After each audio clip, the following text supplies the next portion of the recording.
Je croyais que mon mariage était le refuge le plus sûr du monde. 12 ans de vie commune, 2 enfants, ces dîners familiers autour de la table familiale. De l'extérieur, tout semblait stable et paisible, mais intérieurement, une tempête se préparait doucement. Je me souviens du jour où j'ai décidé de rentrer plus tôt pour surprendre mon mari avec ses lasagnes préférées, ce qui, je l'espérais, égayerait sa semaine stressante. Mais dès que je suis entrée, tout s'est effondré. Sa voix, froide, cruelle et déchirante, a résonné dans le téléphone et m'a glacé le cœur. Je regrette de t'avoir épousée, tu es ennuyeuse, prévisible, et au lit, tu es comme un poisson mort. Ces mots se répétaient dans ma tête comme un couteau dans ma poitrine. Et il ne me les murmurait pas, il les disait à sa mère, quelqu'un que je considérais autrefois comme un membre de ma famille. Le sentiment de trahison et la douleur étaient indescriptibles. Je restais là, figé, submergé de questions. Pourquoi moi? Où ai-je fait une erreur? M'a-t-il vraiment aimé? Ce moment, face à face, dans la maison que nous considérions autrefois comme la nôtre, fut le point de non-retour que personne ne pouvait effacer. Avant de commencer, dites-nous d'où vous regardez la vidéo dans les commentaires. Bonne lecture. Cette histoire ne parle pas seulement de trahison. Elle parle d'amour, de pardon et de la force de se relever des blessures les plus profondes. Rejoignez-moi pour traverser le chagrin, la colère et, finalement, l'espoir d'un nouveau départ. De l'extérieur, notre mariage ressemblait à une de ces histoires que tout le monde envie. 12 ans ensemble, 2 beaux enfants, un foyer empli de routine et de confort. Nous n'étions pas le genre de couple qui se disputait bruyamment ou vivait dans le chaos. Au contraire, nous avions un rythme régulier. Travail, cours d'école, dîner de famille et quelques soirées en amoureux qui ressemblaient plus à une obligation qu'à une étincelle. Pendant des années, je me suis dit que la stabilité suffisait. Je croyais que l'amour consistait à être présent chaque jour, à être fiable et à construire une vie ensemble malgré le quotidien. Mais sous cette surface, quelque chose me pesait silencieusement. Le silence qui régnait entre nous la nuit n'était pas paisible, c'était un vide. Je me souviens d'être assise en face de lui lors d'un de nos rares dîners en tête-à-tête, essayant d'engager la conversation, mais je n'ai rencontré qu'un hochement de tête distrait ou un regard distrait vers son téléphone. Il y avait une distance dans son regard, un poids que je ne pouvais nommer. J'essayais de l'ignorer, me disant que c'était peut-être juste le stress du travail, ou une période que nous surmonterions. Mais intérieurement, une solitude rampante s'était installée. Mes amis me disaient souvent à quel point nous semblions stables, combien nous avions de la chance de tenir le coup malgré le chaos de la parentalité et de la carrière. Mais personne ne voyait le mur invisible qui s'élevait entre nous. Mon mari avait changé. Je le sentais à sa façon d'éviter mon contact, à ses soupirs fatigués lorsque je lui proposais de faire quelque chose de nouveau, à ses départs précipités des conversations où j'essayais d'exprimer mes sentiments. L'homme dont je me sentais autrefois si proche était désormais un étranger dans notre foyer commun. Un soir, j'ai entrevu sa frustration non pas dirigée contre moi, mais refoulée en lui. Il murmurait qu'il avait besoin de quelque chose de plus, de quelque chose d'excitant. Je voulais le joindre, comprendre, mais les mots ne sortaient jamais. Je me sentais prisonnière d'une cage faite de ressentiments inexprimés et d'attentes insatisfaites. Mon cœur souffrait non pas parce que je savais que quelque chose n'allait pas, mais parce que je ne savais pas comment y remédier ni même si c'était réparable. Au fond de moi, je me posais des questions. Étais-je devenue l'épouse, ennuyeuse et prévisible, dont il n'avait jamais voulu? La routine qui me réconfortait l'étouffait-elle? Étions-nous 2 personnes vivant des vies parallèles sous le même toit, craignant de briser la façade de notre mariage soi-disant stable? Au fil des jours, cette suffocation silencieuse s'est transformée en une tempête imminente. Une tempête que je n'aurais jamais imaginé s'abattre en plein milieu de ce qui était censé être une période de joie. Les illuminations de Noël à notre fenêtre trahissaient l'obscurité grandissante entre nous. Et puis vint le jour où j'ai découvert la vérité, une vérité qui a brisé toutes mes illusions. Mais avant de partager ce moment, permettez-moi de vous présenter ceux qui nous sont les plus proches et qui ont contribué à ce bouleversement. Les enfants qui ont senti le changement avant même que les mots ne soient prononcés, et les familles dont les voix ont ajouté pression, culpabilité et complexité à une situation déjà intenable. Restez avec moi pour découvrir comment une vie apparemment parfaite peut révéler ses failles de la manière la plus douloureuse qui soit. Une histoire d'amour perdu, de trahison révélée et de chagrin d'amour brutal qui s'ensuit. Je vous emmène ensuite au cœur de ce moment bouleversant où le silence s'est brisé et où la vérité a été révélée. Cette journée avait commencé comme toutes les autres, mais en cours de route, tout a basculé. J'avais décidé de surprendre mon mari, d'apporter un peu de chaleur et de réconfort dans ce que je croyais être notre vie commune. J'ai quitté le travail tôt, pleine d'espoir, emportant ses lasagnes préférées et des souvenirs de moments plus heureux. En arrivant dans l'allée et en voyant sa voiture, j'ai ressenti une bouffée d'excitation. Peut-être qu'aujourd'hui serait différent. Mais dès que je suis entrée, le monde a basculé. Juste au coin de la rue, j'ai entendu sa voix claire, forte, reconnaissable entre toutes, parler au téléphone avec sa mère. Au début, j'ai hésité, partagé entre l'incrédulité et l'espoir désespéré d'avoir mal compris. Mais ensuite, les mots m'ont frappé comme une porte qui claquait. Je regrette de l'avoir épousée. Elle est ennuyeuse, prévisible. J'ai l'impression de vivre avec une colocataire. Et au lit, on dirait un poisson mort. Sa voix était froide, même désinvolte, comme s'il décrivait un appareil électroménager cassé, et non la femme qu'il avait promis d'aimer pour toujours. Je me suis figé dans le couloir, un sac de course tremblant dans mes mains, chaque mot me transperçant plus profondément que le précédent. L'homme avec qui je partageais ma vie, mes joies et mes difficultés, avouait à sa propre mère combien j'étais malheureuse, combien malheureuse il s'était à cause de moi. Puis vint la vérité bouleversante, l'aveu d'une collègue qui lui avait redonné le moral. Il parla de connexion émotionnelle, de son projet de me quitter une fois les fêtes passées, de son attente avant de m'annoncer la nouvelle, parce qu'il ne voulait pas faire de scandale. Tous les mensonges et les secrets cachés derrière les sourires et les dîners de famille se déversèrent dans cette seule conversation. J'avais l'impression d'étouffer à chaque phrase, noyée dans un océan de trahison. À ce moment-là, je n'étais pas seulement une épouse. J'étais la femme lésée, celle qu'on avait abandonnée pour l'excitation d'ailleurs. Pourtant, ce qui m'a le plus blessée, ce n'était pas seulement ce qu'il avait dit, mais le fait qu'il l'ait dit si ouvertement, si négligemment point et sa mère, quelqu'un qui aurait dû être mon allié. Lorsqu'il tourna soudain au coin de la rue et me vit là, la stupeur sur son visage reflétait le chaos qui m'habitait. Nos regards se croisèrent dans un silence stupéfait. Je ne pouvais plus me retenir. « C'est vraiment ce que tu ressens pour moi ?» murmurai-je, le sac de course me glissant des doigts et s'écrasant au sol. Ces maladresses, ces excuses maladroites, je me défoulais juste, ce n'est pas ce que tu crois, n'ont rien fait pour apaiser la tempête qui faisait rage en moi. Le monde sur que je croyais connaître s'est brisé instantanément, révélant une blessure vive qui refusait de guérir. À mesure que la vérité éclatait, notre conversation s'est transformée en reproches et en attitudes défensives, un tourbillon de colère, de souffrance et de tentatives désespérées de justifier l'injustifiable. Je lui ai reproché comment il pouvait me critiquer dans mon dos, comment il comptait mener une double vie pendant les fêtes, lui demandant de faire preuve de patience en attendant son départ. Juste à ce moment-là, notre fils, Ben, franchit la porte, un sourire éclatant aux lèvres, inconscient de la tempête émotionnelle qui faisait rage à quelques mètres de nous. Sa présence innocente transperça la tension comme un couteau, nous forçant au silence. Il fallait préserver la façade, pour lui. J'ai ravalé mes larmes et ma fureur, essayant de jouer le rôle d'une mère et d'une épouse, normale, pour le bien des enfants. Pendant ce temps, intérieurement, je me brisais. Le poids de la trahison pesait lourdement sur ma poitrine, chaque respiration me rappelant que l'homme en qui j'avais le plus confiance s'était détourné. Derrière cette porte, la nuit à venir n'annonçait rien de paisible. Les disputes, les douloureuses prises de conscience, la fracture de ce qui était autrefois un foyer, tout cela se profilait. Mais en regardant mes enfants, je savais que je devais trouver la force, pour eux, pour moi-même. Avant de poursuivre vers ces moments où la survie cachait l'agonie, où les sourires familiaux masquaient les cœurs brisés, dites-moi dans les commentaires d'où vous regardez. Partageons ce voyage. Après cette journée dévastatrice, le plus dur n'était pas la confrontation, ni même le chagrin, mais plutôt de faire comme si tout allait bien pour mes enfants. Ben et Lily, mes beaux et brillants enfants, méritaient de joyeuses fêtes. Mais intérieurement, le monde s'écroulait. Maintenir le tout ensemble était comme un équilibre sur le fil du rasoir. Ben, mon fils de 8 ans, était déjà assez perspicace pour sentir que quelque chose n'allait pas.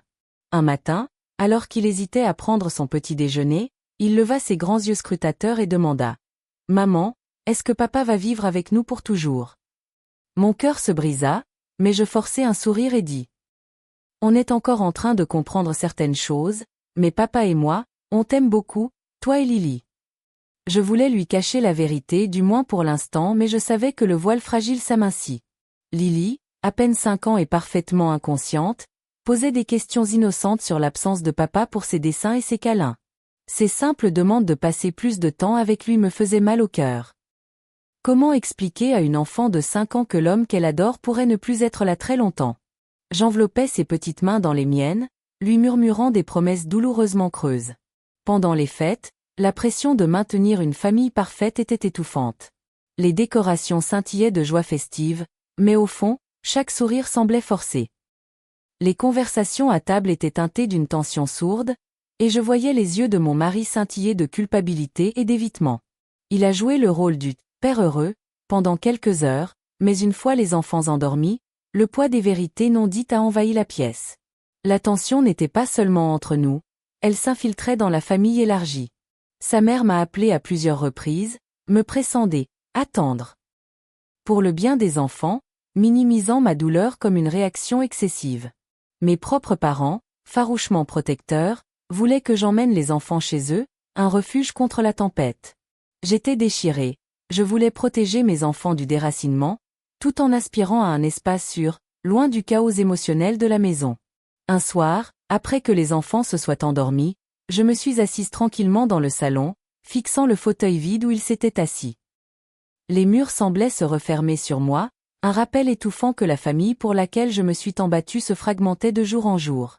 Je me demandais combien de temps encore je pourrais continuer à jouer ce rôle, cette façade de « famille heureuse », qui ressemblait à une farce cruelle. Chaque sourire forcé, chaque mot soigneusement choisi pour ne pas contrarier les enfants, me minait l'âme. Les combats silencieux entre l'espoir et le désespoir faisaient rage en moi. Mais quelque part sous la douleur, une graine de détermination poussait. Je savais que je devais être forte, non seulement pour moi, mais aussi pour les enfants qui dépendaient de moi. Leur monde était déjà en train de basculer, je serais leur ancre dans la tempête. Avant de poursuivre, partagez dans les commentaires comment vous avez géré les moments difficiles en famille pendant les fêtes. Vos histoires nous rappellent que nous ne sommes pas seuls. Après le chagrin et les efforts épuisants pour maintenir notre famille unie pendant les fêtes, la réalité m'a frappé comme un train de marchandises. Il était temps d'affronter l'inévitable, le divorce. La décision n'a pas été prise du jour au lendemain, mais dès qu'elle est devenue officielle, mon monde a basculé. L'homme en qui j'avais autrefois confiance comme partenaire était désormais mon adversaire dans un champ de bataille juridique complexe et fragile. Je me souviens m'être assise pour la première fois en face de mon avocat spécialisé en divorce, les mains tremblantes tandis que je signais des documents que je n'aurais jamais cru devoir lire. La pièce était froide, bien loin de la chaleur du foyer que nous partagions autrefois. Le poids de ce qui m'attendait pesait sur moi. Il ne s'agissait pas seulement de dénouer une situation. Il s'agissait de me battre pour mes enfants, ma sécurité, mon avenir. Ce combat s'étendait au-delà des murs du tribunal, touchant au plus profond de mon âme. Mon mari et moi avions des visions très différentes de la suite des événements. Il insistait pour un partage de la garde à 50-50e, se présentant comme un aidant naturel prêt à partager chaque instant avec Ben et Lily. Mais je connaissais la vérité, son travail exigeant, ses longues heures et ses déplacements fréquents lui laissaient peu de temps pour être le père présent dont les enfants avaient besoin. L'idée que nos enfants soient ballottés d'un foyer à l'autre, dépendant fortement des nounous ou des grands-parents pour combler les vides, me semblait une injustice. Nos disputes s'envenimèrent. Ils m'accusaient de vouloir l'exclure de leur vie, tandis que je l'accusais d'esquiver ses responsabilités, de tenter de réécrire un rôle qu'il n'avait jamais pleinement assumé. Les avocats échangeaient des lettres truffées de jargon juridique et d'accusations à peine voilées, chaque négociation étant un champ de bataille où chaque mot comptait. Mon anxiété montait en flèche à chaque appel téléphonique, à chaque courriel. La confiance avait été brisée, remplacée par la suspicion et des défenses prudentes. Des conflits financiers ont ajouté une pression supplémentaire. Notre maison, autrefois symbole de notre vie commune, est devenue un bien litigieux. La vendre, c'était comme s'avouer vaincu, perdre la maison d'enfance que je voulais préserver pour les enfants. Nous nous sommes disputés à propos de nos économies, de nos comptes retraite et de qui couvrirait quelles dépenses. J'ai ressenti à nouveau la froideur de la trahison lorsqu'il s'est interrogé sur ce qui était juste, semblant oublier des années de sacrifices communs. Dans ce chaos, mes parents sont devenus mon refuge. Les appels téléphoniques nocturnes avec ma mère m'apportaient compassion et force. La présence discrète de mon père me rappelait que je n'étais pas seule. Pendant ce temps, les parents de mon mari observaient la situation depuis la ligne de touche, leur soutien étant aggravé par leur loyauté et leur propre frustration. Les drames familiaux étendus planaient comme des nuages noirs, ajoutant pression et culpabilité. Pourtant, au milieu de cette tourmente, quelque chose d'extraordinaire s'est produit. J'ai commencé à ressentir une bouffée de lucidité et de résilience que je ne soupçonnais pas. Chaque rencontre douloureuse, chaque mot dur, me forçait à dépasser la douleur, à lutter non seulement pour survivre, mais aussi pour un avenir rempli de dignité et d'espoir. J'ai compris que le divorce n'était pas seulement une fin, mais un cheminement douloureux vers la reconquête de moi-même et la reconstruction de l'histoire de ma famille. Le chemin à parcourir serait difficile, semé d'embûches et de moments de grâce inattendus. Avant de poursuivre, partagez vos expériences de séparation familiale difficiles ou de batailles juridiques dans les commentaires ci-dessous. Votre courage et vos témoignages nous aident à guérir collectivement. Les jours qui ont suivi les batailles juridiques ont été une tempête d'émotions à laquelle je ne m'étais pas préparée.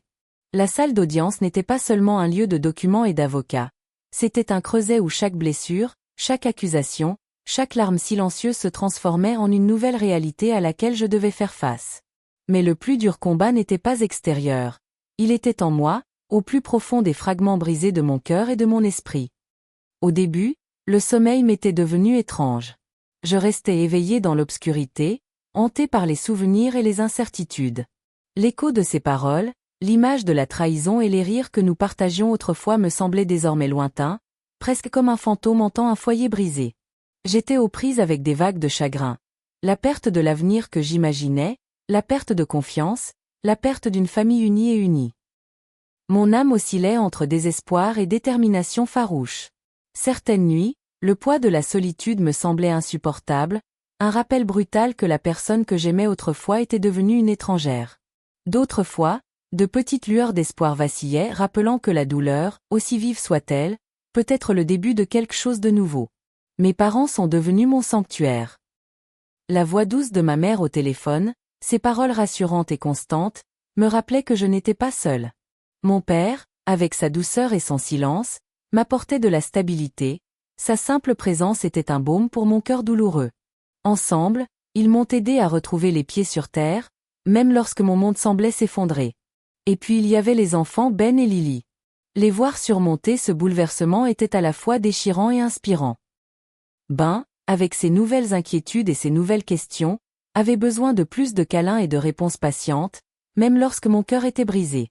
Lily, sentant l'attention bien que trop jeune pour comprendre pleinement, rayonnait encore d'une joie innocente qui me rappelait pourquoi je me battais.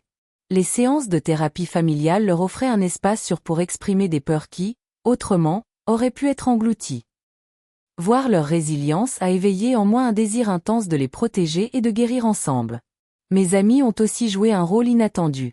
Certains ont pris leur distance, maladroitement, ne sachant pas comment aborder la situation. D'autres sont intervenus avec un soutien indéfectible, des appels tard le soir et de petits gestes de gentillesse qui m'ont rappelé que la vie continue. Leur empathie m'a aidé à reprendre confiance en autrui, y compris en moi-même. Au fil de tout cela, j'ai progressivement compris que la guérison n'est pas linéaire. Il y a eu des retours en arrière vers la colère et le chagrin, des moments de doute et de culpabilité. Mais chaque réflexion douloureuse a apporté une croissance, le courage de pardonner, pas nécessairement à lui, mais à moi-même, pour avoir fait une confiance trop aveugle, la capacité de lâcher prise sur la colère et de laisser place à la paix. J'ai recommencé à trouver de la joie dans les petites choses. Les matinées tranquilles avec mes enfants, une promenade dehors, et même les premiers sourires timides qui succédaient aux larmes.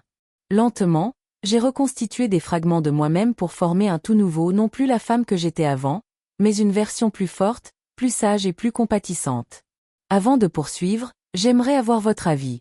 Avez-vous déjà vécu une séparation douloureuse ou une perte profonde? Comment avez-vous commencé à guérir? Partagez vos histoires dans les commentaires ci-dessous afin que nous puissions nous soutenir mutuellement dans cette épreuve. Après la tempête, le chagrin, les larmes interminables, les batailles livrées devant les tribunaux et dans nos cœurs, il est venu un moment où j'ai compris que j'avais le choix. Soit je laissais la douleur me consumer, soit j'en sortais plus forte et plus entière. Ce moment n'était ni soudain ni fulgurant. Il était calme, subtil, comme les premiers rayons de l'aube perçant une nuit noire. Aller de l'avant ne consistait pas à oublier le passé, mais à l'accepter. Accepter que l'homme que j'aimais autrefois était devenu un chapitre à tourner. Accepter que l'histoire de ma famille était en train de changer, mais qu'elle ne s'arrêtait pas. Et surtout, accepter que je devais trouver la force en moi, non seulement pour moi, mais aussi pour Ben et Lily. Reprendre ma vie en main a été à la fois terrifiant et libérateur. Les débuts en tant que parent solo ont été chaotiques. Jongler entre les échéances professionnelles et l'aide aux devoirs, gérer seul les visites médicales et les réunions parents-professeurs, et apprendre à être à la fois maman et papa. Certains soirs, l'épuisement me poussait à bout. Mais à chaque épreuve, je découvrais une résilience que je ne soupçonnais pas. Je suis devenue une experte en patience, une protectrice acharnée et une source de réconfort pour mes enfants qui, malgré tout, retrouvaient le sourire. Le soutien de ma famille est resté inestimable. Mes parents, qui m'avaient soutenu dans les jours les plus sombres, ont continué à être un pilier solide. Les repas chauds de ma mère, les encouragements discrets de mon père, c'était comme un point d'ancrage dans un monde soudain instable. Des amis, anciens et nouveaux, ont contribué à rebâtir ma confiance en moi. Des moments inattendus, un rire partagé autour d'un café, un coup de fil pour prendre de mes nouvelles, m'ont rappelé que je n'étais pas seule. Et petit à petit, j'ai commencé à penser à moi, non seulement en tant que mère, mais aussi en tant que femme. Les années de sacrifice pour mon mariage et ma famille avaient laissé des pans de moi enfouis. Maintenant, je redécouvrais des passions, renouais avec des amis et envisageais même de recommencer à sortir avec quelqu'un. Ma vulnérabilité se mêlait à l'espoir. J'avais des murs, certes, mais il y avait aussi de la curiosité, la joie et l'amour m'attendaient-ils à nouveau? Le bonheur de Ben et Lily est devenu la boussole qui guidait ce nouveau chapitre. Je voulais qu'ils voient la force dans la vulnérabilité, l'amour dans les nouveaux départs. Nous avons commencé à créer de nouvelles traditions, non pas comme une « famille brisée », mais comme une famille en évolution et en voie de guérison. Leurs rires ont résonné dans notre maison, une mélodie qui apaisait les cicatrices laissées derrière eux. Bien sûr, le chemin à parcourir n'était ni parfait ni facile. Certains jours étaient chargés de souvenirs, certaines nuits étaient semées de vagues de doutes. Mais la réflexion a fait grandir. J'ai appris à pardonner, non pas à excuser la trahison ou la douleur, mais à me libérer de leur emprise pour pouvoir respirer librement. La femme que je devenais était façonnée par chaque larme, chaque combat, chaque triomphe. Si vous regardez ceci en ce moment et que vous vous sentez perdu dans votre propre cheminement, sachez qu'il y a de la lumière au-delà des ténèbres. La guérison n'est pas linéaire, mais elle est possible.